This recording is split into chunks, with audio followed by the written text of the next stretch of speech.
Welcome to Understand the Math. Let's now look at some example problems where we're given the sine of two trigonometric functions, and we want to determine the quadrant where the point x of t, y of t is located. In our first problem, sine t is positive, so sine is going to be positive in quadrants 1 and 2.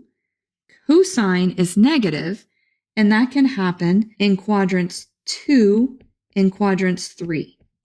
So we want to choose the quadrant where both of these are going to be true, so that's going to be quadrant 2.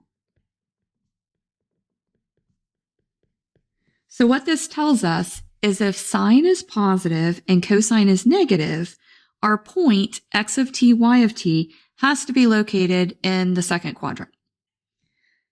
In the second problem, tangent t is positive, so that can happen in quadrants 1 and in quadrants 3. And then sine t is negative, and that happens in quadrants 3 and quadrants 4. So the quadrant common to both of those is quadrant 3.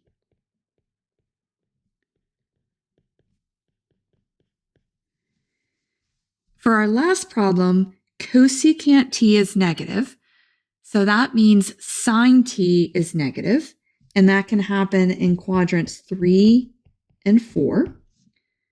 Secant t is positive, so that means cosine is positive, and that can happen in quadrants 1 and quadrants 4.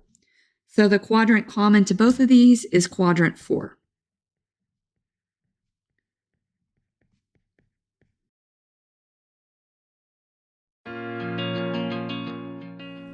If this video has been helpful to you, please consider subscribing to my channel. Keep believing in yourself and have a great rest of your day.